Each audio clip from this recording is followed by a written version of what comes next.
મિત્રો શરૂ કરીએ છીએ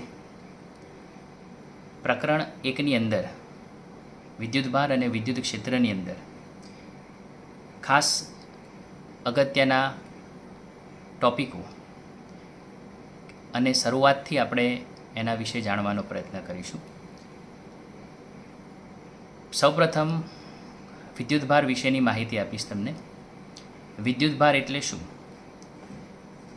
તો આમ તો ખાસ બોર્ડની પરીક્ષામાં આ પ્રશ્ન MCQના સ્વરૂપમાં અમુક વખતે પૂછાતો હોય છે, પરંતુ આપણે જ્યારે પ્રકરણની શરૂઆત કરતા હોય ત્યારે એના બેઝિક તરીકે વિદ્યુતભારને જાણવું જરૂરી છે. તો પહેલું છે વિદ્યુતભાર. આના વિશે બધાને ખબર જ હશે, હું પણ તમને સમજાવવાનો પ્રયત્ન કરું છું કે તમે જનરલી જાણતા હશો કે વિદ્યુતભાર બે પ્રકારના હોય છે. એક ધન વિદ્યુતભાર અને નંબર 2 ઋણ વિદ્યુતભાર. આપણે ઓળખીએ છીએ ધન વિદ્યુતભાર એટલે પ્રોટોન અને ઋણ વિદ્યુતભાર એટલે ઇલેક્ટ્રોન. કોને કયો વિદ્યુતભાર કહેવો એ જરૂરી નથી, પરંતુ આપણે પહેલાંથી એવું માનીને ચાલ્યા છીએ કે ધન વિદ્યુતભાર એટલે પ્રોટોન અને ઋણ વિદ્યુતભાર એટલે ઇલેક્ટ્રોન. પ્રોટોન અને ઇલેક્ટ્રોન પરના વિદ્યુતભારનું મૂલ્ય 1.6 ગુણ્યા 10⁻⁹ ઘાત કુલમ હોય છે. આપણે વિદ્યાર્થી મિત્રો આ દરેકે યાદ રાખવાનું છે, કારણ કે એક્ઝામ્પલ અને MCQની અંદર ગમે ત્યારે આનો ઉપયોગમાં આવે છે. પ્રોટોન અથવા ઇલેક્ટ્રોનના વિદ્યુતભારને સ્મોલ e વડે દર્શાવાય છે. એટલે કે આપણે જે વેલ્યુ અહીંયા મૂકી છે 1.6 ગુણ્યા 10⁻⁹ ઘાત કુલમ, એને આપણે આ રીતે લખીશું 1.6 ગુણ્યા 10⁻⁹ ઘાત કુલમ. અહીંયા મેં લાસ્ટમાં જે લખ્યું છે એ શું છે વિદ્યાર્થી મિત્રો? તો તમને ખબર જ હશે, 10મા ધોરણની અંદર તમે ભણી ગયા છો. એ છે કુલમ. એ શેનો એકમ છે? વિદ્યુતભારનો SI એકમ છે.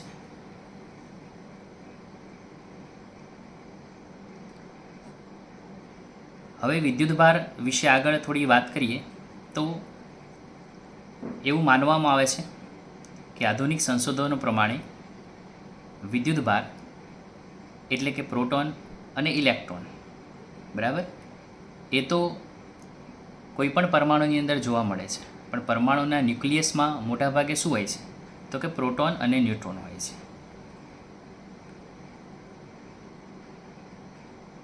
આ બંનેથી જે બને છે, બરાબર, અથવા તો એવું કહી શકાય કે ન્યુક્લિયસનું જે નિર્માણ થાય છે અથવા ન્યુક્લિયસમાં જે કણો હોય છે એ પ્રોટોન અને ન્યુટ્રોન હોય છે. અને ઇલેક્ટ્રોન ક્યાં હોય છે? તો ઇલેક્ટ્રોન આસપાસ જુદી જુદી કક્ષાઓમાં ભ્રમણ કરતા હોય છે. આ વસ્તુ તમારા માટે નવી નથી, પણ ખાલી જણાવું છું. પ્રોટોન અને ન્યુટ્રોન એ ક્વાર્ક્સ નામના કણોના બનેલા હોય એવું માનવામાં આવે છે. ક્વાર્ક્સ કણોના બનેલા.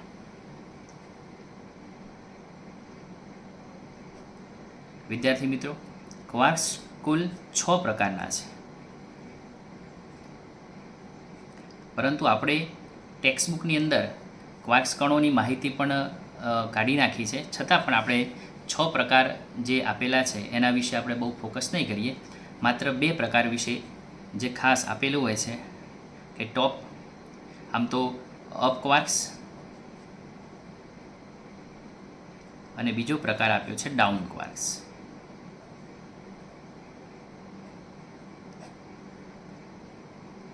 ત્રણ ક્વાર્ક્સ કણો ભેગા મળી એક પ્રોટોન અને એક ન્યુટ્રોન નું બંધારણ બનાવે છે. આપણે સમજીશું કે એક પ્રોટોન કેવી રીતે બને છે, તો કે 2 અપ ક્વાર્ક્સ અને એક ડાઉન ક્વાર્ક્સ. હવે અપ ક્વાર્ક્સનું મૂલ્ય કેટલું હોય છે, તો કે +2/3 E, જેના પર વિદ્યુતભારનું મૂલ્ય હોય છે એને અપ ક્વાર્ક્સ કહેવાય છે, બરાબર. અને ડાઉન ક્વાર્ક્સ એટલે -1/3 E. હવે જો તમે 3 ક્વાર્ક્સ કણો ભેગા મળીને પ્રોટોનનું બંધારણ રચતા હોય તો સ્વાભાવિક વસ્તુ છે કે 2 અપ ક્વાર્ક્સ ભેગા થાય એટલે +2/3 થાય, +2/3 થાય અને -1/3 થાય. અને આ બધાનો સરવાળો કરશો તો જવાબ આવશે E. અને આ E એ શું છે, તો આગળ મેં કહ્યું એ શું છે, પ્રોટોન અથવા ઇલેક્ટ્રોન પરના વિદ્યુતભારનું મૂલ્ય છે, બરાબર. ઓકે, હવે ન્યુટ્રોન કેવો છે, તો એક ન્યુટ્રોન પર કોઈ વીજભાર નથી, બરાબર. એટલે આપણે ક્વાર્ક્સ કણોનું એવું બંધારણ બનાવવું પડે કે જેના ઉપર ન્યુટ્રોન વીજભાર રહિત બને. તો હવે 2 down quarks DDU, 2 down quarks એટલે કે -1/3 E, -1/3 E અને એક +2/3 E. હવે બધાનો જો તમે સરવાળો કરશો તો જવાબ આવશે 0. અને એટલા માટે એક પ્રોટોનના બંધારણ માટે 3 ક્વાર્ક્સ કણો ભેગા કર્યા છે UUD, અને ન્યુટ્રોનના બંધારણ માટે ક્વાર્ક્સ કણો ભેગા મળ્યા છે DDU. વિદ્યાર્થી મિત્રો, તમને જો યોગ્ય લાગતું હોય તો વચ્ચે વિડીયોને સ્ટોપ કરી આનો તમે સ્ક્રીનશોટ પાડી શકો છો, બરાબર. ત્યાર પછી હવે આપણે આની અંદર વધારાની માહિતી થોડી એડ કરીશું. આ તો એક જનરલ બેઝિક થયું જે તમે 10મા ધોરણની અંદર ભણી ગયા હતા, પણ આપણે જે વધારે અભ્યાસ કરવાનો છે અને 12મા ધોરણના બોર્ડની પરીક્ષામાં જે વધારે માર્ક્સમાં પૂછી શકાય એવા પ્રશ્નોની જે ચર્ચા કરવાની છે એ છે કુલમ્બનો નિયમ. તો આપણે હવે સમજવાનો ટ્રાય કરીશું કે કુલમ્બનો નિયમ શેના માટે છે. કુલમ્બનો નિયમ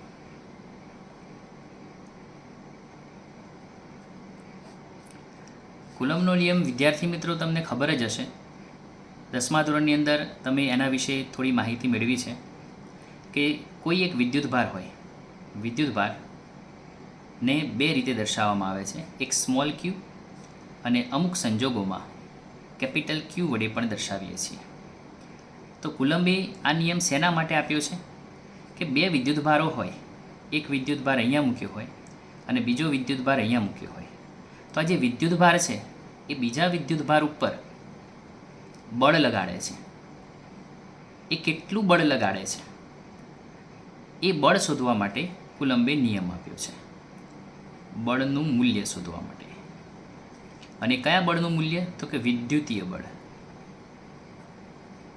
વિદ્યુતીય બળ શેના કારણે ઉદ્ભવે છે, વિદ્યુતભારોના કારણે ઉદ્ભવે છે, બરાબર. તો વિદ્યુતભારો એકબીજાને કેટલું બળ લગાડે છે એ બળ શોધવા માટે કુલમ્બે નિયમ આપ્યો છે, બરાબર. હવે આપણે જાણીએ છીએ કે જો બંને વિદ્યુતભારો સમાન હોય, બરાબર, તો બંને વિદ્યુતભારો શું કરશે, એકબીજાને ધક્કો મારશે. એટલે કે આ વિદ્યુતભાર આને ધક્કો મારે તો આ બાજુ ફેંકાશે, આ વિદ્યુતભાર આને ધક્કો મારે તો આ વિદ્યુતભાર આ બાજુ ફેંકાશે. તમે સમજી શકો છો, બરાબર. એટલે એનો અર્થ એવો થયો કે સમાન વીજભાર હોય તો કયું બળ લાગશે, અપાકર્ષણ બળ લાગે છે. અને જો એ પ્લસ પણ હોઈ શકે અથવા માઇનસ પણ હોઈ શકે છે, પણ જો એક પ્લસ હોય અને એક માઇનસ હોય તો તમે સમજી શકો છો કે જો બંને ચાર્જ એક પ્લસ હોય અને એક માઇનસ હોય તો બંને વચ્ચે શું થાય છે, તો કે એટ્રેક્શન એટલે કે આકર્ષણ બળ લાગે છે. એટલે આપણે એ પણ સમજીશું કે વિદ્યુતભાર જ્યારે સમાન હોય ત્યારે અપાકર્ષણ બળ લગાડે છે અને જ્યારે જુદા જુદા વિદ્યુતભારો હોય તો એ આકર્ષણ બળ લગાડે છે, બરાબર છે. હવે આ જ બળનું મૂલ્ય એ આકર્ષી હોય કે અપાકર્ષી હોય, આ જ બળનું મૂલ્ય શોધવા માટે કુલમ્બે નિયમ આપ્યો છે. હવે એ નિયમ તરફ આપણે આગળ વધીશું, બરાબર છે. તો કુલમ્બનો નિયમ શું કહે છે કે ધારો કે હું 2 વીજભાર લઈ લઉં છું, એક Q1 અને બીજો વિદ્યુતભાર લઈ લઉં છું Q2. આ 2 વીજભારો જે છે એમને હું અમુક ડિસ્ટન્સે મૂકી દઉં છું, r ડિસ્ટન્સે મૂકી દઉં છું, બરાબર. હવે આ બંનેને અમુક અંતરે મૂક્યા છે, આપણે એવા અંતરે મૂક્યા છે એવું સમજીશું કે બંને એકબીજા ઉપર બળ લગાડી શકે છે. એટલા બધા ડિસ્ટન્સે નથી મૂક્યા કે બળ આપણે નથી લાગતું એવું વિચારીશું, બરાબર. તો એટલા ડિસ્ટન્સે મૂક્યા છે કે જે બંને એકબીજા ઉપર બળ લગાડી શકે. તો કુલમ્બે એવું કહ્યું કે બે સ્થિર બિંદુવત અને ખૂબ જ નાના વિદ્યુતભારો તરીકે આપણે પસંદ કરીશું, કારણ કે બિંદુવત વિદ્યુતભારો વચ્ચે, બરાબર, વિદ્યુતભારો વચ્ચે જ કુલમ્બનો નિયમ લાગુ પડે છે. તો કુલમ્બનો નિયમ શું કહે છે કે બે સ્થિર બિંદુવત વિદ્યુતભારો વચ્ચે લાગતું જે કુલંબીય બળ હશે એ અપાકર્ષી પણ હોઈ શકે, એ આકર્ષી પણ હોઈ શકે. એ ડિપેન્ડ કરે છે વિદ્યુતભાર સમાન છે કે જુદા જુદા છે, બરાબર. એ આપણે વિદ્યુતભાર પરથી નક્કી કરીશું. એટલે કુલંબે એવું કહ્યું છે કે બે વિદ્યુતભારો વચ્ચે લાગતું વિદ્યુતીય બળ, જેને આપણે એફ વડે દર્શાવીશું, એ બંને વિદ્યુતભારોના મૂલ્યના, એટલે કે Q1 Q2 ના ગુણાકારના સમપ્રમાણમાં, અને જે બે વચ્ચેનું અંતર r છે એ અંતરના વર્ગના વ્યસ્ત પ્રમાણમાં હોય છે. તમે અહીંયા જોઈ શકો છો, આ જે સમીકરણ છે એ જ કુલમ્બનો નિયમ દર્શાવે છે. ફરીથી આ રિપીટ કરીશું આપણે. બે સ્થિર બિંદુવત વિદ્યુતભારો વચ્ચે લાગતું વિદ્યુતીય બળ એ બંને વિદ્યુતભારોના મૂલ્યના ગુણાકારના સમપ્રમાણમાં અને તેમની વચ્ચેના અંતરના વર્ગના વ્યસ્ત પ્રમાણમાં હોય છે. અહીંયા તમે જોઈ શકો છો Q1 Q2નો ગુણાકાર જે છે સમપ્રમાણમાં છે, પણ r છેદમાં છે અને છેદમાં રહેલી વસ્તુને આપણે વ્યસ્ત કહીએ છીએ. અને એટલા માટે કુલમ્બે શબ્દોમાં રિપ્રેઝેન્ટ કર્યું છે એને કે બે સ્થિર બિંદુવત વિદ્યુતભારો વચ્ચે લાગતું વિદ્યુતીય બળ એ બંને વિદ્યુતભારોના મૂલ્યના ગુણાકારના સમપ્રમાણમાં અને તેમની વચ્ચેના અંતરના વર્ગના વ્યસ્ત પ્રમાણમાં હોય છે. વિદ્યાર્થી મિત્રો, આ સમીકરણ જે આપ્યું એને કુલમ્બનો નિયમ તરીકે ઓળખવામાં આવે છે. એક્ઝામની અંદર કુલમ્બનો નિયમ લખો એવું કહેવાય તો જ્યારે મેં શબ્દોમાં રજૂ કર્યો એ શબ્દોમાં તમે લખી શકો છો, બરાબર. તો આ કુલમ્બનો નિયમ છે. હવે આના તરફથી આપણે આગળ વધીએ તો અહીંયા તમે આ જે સપ્રમાણતાનું ચિહ્ન છે એને આપણે દૂર કરી દઈએ. તો F is equal to K Q1 Q2 divided by r². આપણે જ્યારે જ્યારે સપ્રમાણતાનું ચિહ્ન દૂર કરીએ છીએ ત્યારે એક અચળાંક મૂકીએ છીએ, બરાબર. તો આ જે K છે એ શું છે? સપ્રમાણતાનો અચળાંક છે. હવે આ જે Kનું મૂલ્ય છે, બરાબર, એ એક્ઝામ્પલ માટે અને થિયરી માટે પણ આપણે Kનું મૂલ્ય 9 ગુણ્યા 10⁹ SI એકમમાં લેવામાં આવે છે, બરાબર. આમ તો એક્ઝેક્ટ વેલ્યુ નથી, પણ આપણે એપ્રોક્સિમેટલી દાખલાઓની ગણતરીને સરળ બનાવવા માટે આપણે Kનું મૂલ્ય 9 ગુણ્યા 10⁹ SI એકમમાં લઈએ છીએ. હવે ખરેખર જો SI એકમ એટલે કયો એકમ? તો મારે Kને સૂત્ર કરતાં બનાવીને Kનો SI એકમ બનાવી શકાય છે. K બરાબર F r² Q1 Q2. આના પરથી એકમ બનાવવો હોય તો શું બનશે? એકમ, બળનો એકમ કયો? ન્યૂટન. અંતરનો એકમ મીટર, મીટરનો વર્ગ ભાગ્યા Q1 Q2.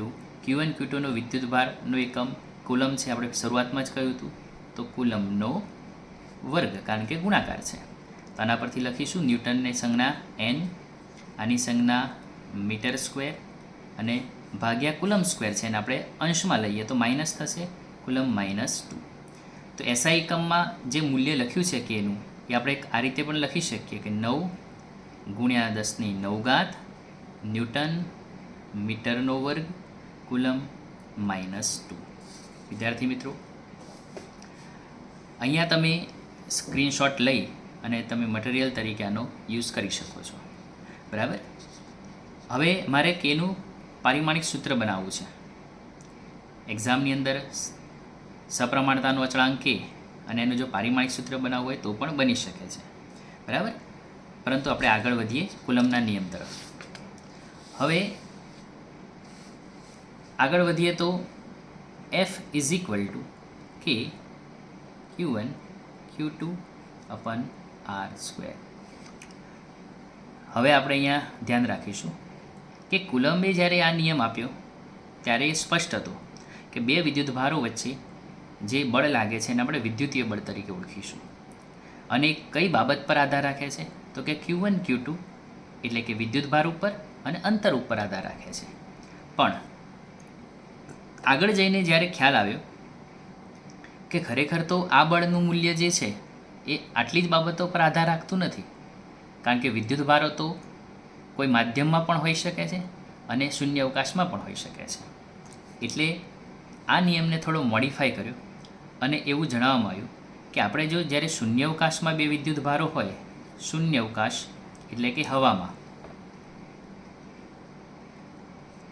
જ્યારે બે વિદ્યુતભારો શૂન્ય અવકાશમાં એટલે હવામાં હોય ત્યારે આપણે આ જે કેનું મૂલ્ય છે એ લઈશું 1/4πε0. બરાબર. આ વેલ્યુ આપણે પસંદ કરીશું. એનો મતલબ એવો થયો કે શૂન્ય અવકાશમાં બળને આપણે F નોટ વડે પણ દર્શાવી શકાય છે. તો F નોટ બરાબર કેનું મૂલ્ય લઈશું આપણે 1/4πε0 Q1 Q2 r સ્ક્વેર. આ થયો શૂન્ય અવકાશમાં જ્યારે બે વિદ્યુતભારો હશે ત્યારે બે વિદ્યુતભારો એકબીજા ઉપર કેટલું ફોર્સ લગાડશે એ સમજાવતું એક સમીકરણ છે. બરાબર. શરૂઆતમાં કુલમ્બે જે નિયમ આપ્યો એ માત્ર Q1 Q2 અને R ઉપર ડિપેન્ડ હતું.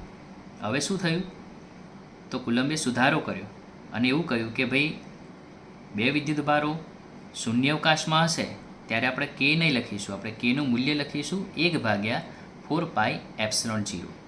તમને નવાઈ થતી હશે કે એપ્સિલોન 0 શું છે, તો આપણે અહીંયા એને ધ્યાન રાખીશું કે એપ્સિલોન 0 એ શું છે, શૂન્ય અવકાશની પરમિટિવિટી છે. ભાઈ એપ્સિલોન 0 એ શૂન્ય અવકાશની પરમિટિવિટી છે. એના વિશે એક નવા વિડીયોમાં આપણે માહિતી મેળવીશું શૂન્ય અવકાશની પરમિટિવિટી વિશે. બરાબર. હાલમાં આપણે કુલમ્બના નિયમ તરફ જઈએ છીએ. એટલે આપણે બોર્ડની પરીક્ષાની અંદર કઈ માહિતી લખી અને કેવી રીતે આપણે કુલમ્બના નિયમને રિપ્રેઝેન્ટ કરીશું એની માહિતી છે. તો આ જે નિયમ છે એ થયો શૂન્ય અવકાશ માટે. પણ એવું જરૂરી નથી, કારણ કે વિદ્યુતીય બળ છે માધ્યમ પર આધારિત છે. અર્થ એવો છે કે બે વિદ્યુતભારો જ્યારે કોઈ હવામાં હોય ત્યારે સીધું એકબીજા ઉપર બળ લગાડે છે અને જે મહત્તમ બળ છે, કારણ કે કોઈ વચ્ચે માધ્યમ નથી. પણ જ્યારે બે વિદ્યુતભારો Q1 અને Q2 વચ્ચે કોઈ મીડિયમ તમે મૂકી દો, બરાબર, તો સ્વાભાવિક વસ્તુ છે કે બંને ઉપર લાગતું ફોર્સ જે છે એ ઘટી જશે. બરાબર. કારણ કે વચ્ચે મીડિયમ મૂક્યું છે અથવા બે વિદ્યુતભારોને કોઈ માધ્યમમાં મૂક્યા છે એવું આપણે સમજીશું. બરાબર. તો માધ્યમ પર ડિપેન્ડ છે એટલે શૂન્યાવકાશમાં તો આપણે ફોર્સ લખી દીધું. પછી પસંદ કર્યું કે જો આપણે માધ્યમમાં બે વિદ્યુતભારો મૂકીએ તો માધ્યમમાં જ્યારે બે વિદ્યુતભારો મૂકીએ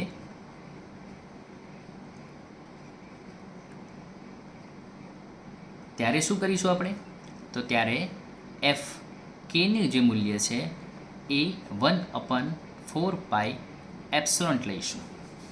અહીંયા પણ તમને થયું હશે કે આ શું છે પાછું. અહીંયા તો આપણે 0 લખ્યું હતું, એપ્સિલોન 0 લખ્યું હતું, અહીંયા એપ્સિલોન છે. તો એ શું બતાવે છે, આ જે માધ્યમ છે એના માટેની પરમિટિવિટી છે. તો એપ્સિલોન ઇઝ ઇક્વલ ટુ માધ્યમની પરમિટિવિટી. આ પરમિટિવિટી એ પરમિશન ઉપરથી આવેલો શબ્દ છે કે બે વિદ્યુતભારો જ્યારે એકબીજા પર ફોર્સ લાગે છે ત્યારે બળને કેટલી પરમિશન આપે છે માધ્યમ, જેના કારણે બળ ઘટે છે, એ પરમિશન ઉપરથી પરમિટિવિટી શબ્દ આવેલો છે. આપણે એના પર વધારે ડિટેલમાં નહીં જઈએ, બરાબર, પણ ખાલી એટલું યાદ રાખીશું કે પરમિટિવિટી એ માધ્યમ પર ડિપેન્ડ કરે છે અને માધ્યમ પર આધારિત છે. બરાબર. જેટલી પરમિટિવિટી વધારે છે, બરાબર, એટલી બળ ઉપર અસર જોવા મળશે. તો આ માધ્યમની પરમિટિવિટી છે. તો કેનું મૂલ્ય ક્યારે આપણે યુઝ કરીશું, તો કેનું મૂલ્ય ત્યારે યુઝ કરીશું જ્યારે બે વિદ્યુતભારો કોઈ માધ્યમમાં હશે. હવે આ જ્યારે કેનું મૂલ્ય મળ્યું માધ્યમ માટે, એટલે સ્વાભાવિક વસ્તુ છે કે કુલમનો નિયમ પણ માધ્યમમાં બદલાઈ જશે. તો હવે કુલમનો નિયમ શું થશે? મીડિયમ માટે લખીશું એફ એમ, મીડિયમ એટલે માધ્યમ. કેનું મૂલ્ય આપણે લખીશું 1/4πε Q1 Q2 R². તો આ કુલમનો નિયમ થયો તમારો, આ કુલમનો નિયમ થયો તમારો માધ્યમ માટે. બરાબર. તો આપણી પાસે કુલમના નિયમ કેટલા થયા? આમ તો તમે સમજો કુલમનો નિયમ એક છે. બરાબર. જે પહેલો જ હતો એ F ઇઝ ઇક્વલ ટુ કે Q1 Q2 R². પછી એમાં સુધારો કરી અને શૂન્યાવકાશ માટે લખ્યું F naught is equal to 1/4πε0 Q1 Q2 R². પછી એનાથી આગળ વધ્યા તો આપણને માધ્યમ માટે મળ્યું FM is equal to 1/4πε0 Q1 Q2 R². તો કુલમના નિયમના આ જુદા જુદા સ્વરૂપ આપણને જોવા મળ્યા. હવે આપણે એવું કરીશું કે ખબર તો પડી ગઈ કે આ શૂન્યાવકાશ છે, એટલે બે વિદ્યુત ભારો જ્યારે કોઈ મીડિયમ નહીં હોય ત્યારે એકબીજા ઉપર ફોર્સ લગાડે છે. બરાબર. પણ જો મીડિયમ મૂક્યું છે તો ફોર્સની અસર 100% તમને જોવા મળશે. બરાબર. તો એક્ઝામમાં એવું પૂછાય કે ચલો કે બે વિદ્યુત ભારો શૂન્યાવકાશમાં હતા ત્યારે આટલું ફોર્સ લાગ્યું, પણ હવે બે વિદ્યુત ભારોને કોઈ માધ્યમમાં મૂકી દીધા. બરાબર. તો હવે કેટલું ફોર્સ લાગશે? તો આપણે બે શું કરીશું, આ જે સમીકરણો છે બે એ બંનેનો ભાગાકાર કરીશું. ભાગાકાર કરવાથી શું થશે જુઓ, એફ એમ ભાગ્યા F0 F naught is equal to 1/4πε. આપણે અહીંયા માધ્યમ માટે મૂક્યું છે એટલે એપ્સલન્ટ 0 નહીં આવે, એપ્સલન્ટ આવશે. એપ્સલન્ટ અને Q1 Q2 R². આ જ વસ્તુ આપણે ભાગાકારમાં લઈશું 1/4πε0 Q1 Q2 R². હવે અહીંયા તમે જોઈ શકો છો કે Q1 Q2 R², Q1 Q2 R² same છે, એટલે અને 1/4πε ભાગ્યા 1/4πε. તો આપણે અહીંયા શું કરીશું, FM ઇઝ ઇક્વલ ટુ જે વેલ્યુ ઉડી જાય છે એને આપણે કાઢી નાખીશું. અહીંયાથી 1/4π ઉડી જાય છે, અહીંયાથી 1/4π ઉડી જાય છે, અહીંયાથી Q1 Q2 R² Q1 Q2 R² ઉડી જાય છે. કારણ કે ભાગાકારમાં છે, અંશ અને છેદ સરખો હોય તો વેલ્યુ કેન્સલ આઉટ થાય છે. બરાબર. તો હવે અહીંયા શું રહેશે, FM ભાગ્યા F0 ઇઝ ઇક્વલ ટુ 1/ε ભાગ્યા ε0. અહીંયા શું થયું, આને આપણે છેદમાં લઈ ગયા, એટલે કે ટૂંકમાં આપણે આ બંનેનું સાદુરૂપ આપ્યું. બરાબર. તો તમે સમજી શકો છો ગણિતને કે 1/ε એટલે કે માધ્યમની પરમિટિવિટી ભાગ્યા શૂન્યાવકાશની પરમિટિવિટી થઈ. તો ઇઝ ઇક્વલ ટુ હવે F0ને આપણે અંશમાં લઈ લઈશું. તો માટે FM બરાબર F નોટ ભાગ્યા કે. હવે અહીંયા તમે જોઈ શકો છો એક સમીકરણ આપણને મળ્યું છે, FM is equal two F0 ભાગ્યા કે. FM બરાબર F0 ભાગ્યા કે. અહીંયા ફરીથી લખ્યું છે ઇઝ ઇક્વલ ટુ, હવે આ કેનું મૂલ્ય જે છે એ શું દર્શાવે છે, તો એ દર્શાવે છે કે બરાબર માધ્યમની પરમિટિવિટી ભાગ્યા શૂન્યાવકાશની પરમિટિવિટી, જેને બીજા સાપેક્ષ પરમિટિવિટી વડે ઓળખવામાં આવે છે.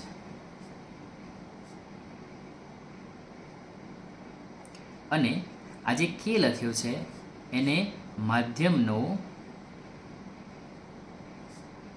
ડાઇલેક્ટ્રિક અચળાંક કહેવામાં આવે છે. એ કોના પર ડિપેન્ડ કરે છે, એ માધ્યમ ઉપર ડિપેન્ડ કરે છે. માધ્યમ જેમ બદલાય એમ ડાઇલેક્ટ્રિક અચળાંક પણ બદલાય છે. બરાબર વિદ્યાર્થી? તો હવે તમે સમજી શકો છો આ કુલમના નિયમનું એક સામાન્ય સ્વરૂપ, એટલે કે કુલમનો નિયમ જે કુલમ નામના વૈજ્ઞાનિકે આપ્યો અને જે સમજાવવાનો પ્રયત્ન કર્યો એ મેં અહીંયા તમને રિપ્રેઝન્ટ કર્યો છે. આ જ વસ્તુ એક્ઝામની અંદર જ્યારે પૂછાય છે, બરાબર, કે કુલમનો નિયમ લખો અને સાબિત કરો કે શૂન્યાવકાશમાં લાગતા બળ કરતાં અથવા માધ્યમમાં લાગતું બળ એ શૂન્યાવકાશમાં લાગતા બળ કરતાં કેમાં ભાગનું થાય છે. જો આને આ રીતે લખીએ F0 બરાબર K ઇન્ટુ FM, તો એવું પણ કહી શકાય કે માધ્યમમાં લાગતા ફોર્સ કરતાં શૂન્યાવકાશમાં લાગતું ફોર્સ K ગણું થાય છે. તો કોઈ પણ રીતે પરીક્ષામાં પૂછાય તો આપણે આ સમીકરણનો ઉપયોગ કરી શકીએ છીએ. બરાબર છે વિદ્યાર્થી મિત્રો. આ રીતે હવે આગળ બીજા વિડીયોની અંદર આપણે કુલમના નિયમમાં આવતી જુદી જુદી બાબતો જે છે, જેમ કે શૂન્યાવકાશની પરમિટિવિટી, તેનો SI એકમ, જેમ કે કુલમના નિયમનું સદિશ સ્વરૂપ, આ બધી બાબતો હવે પછીના જે વિડીયો તમે આને લાઈક અને સબસ્ક્રાઈબ કરશો તો તમને આગળના આવતા વિડીયોને તમે માણી શકશો, બોર્ડની પરીક્ષામાં તમે જોઈ શકશો. અને જે વિદ્યાર્થીઓને આનું મટીરિયલ પણ જોઈતું હોય તો કોમેન્ટમાં તમે લખી અને પૂછી શકો છો, તો તમારા નંબર ઉપર તમને સેન્ડ કરવામાં આવશે. બરાબર, હાલમાં તમે આનો સ્ક્રીનશોટ લઈ શકો છો.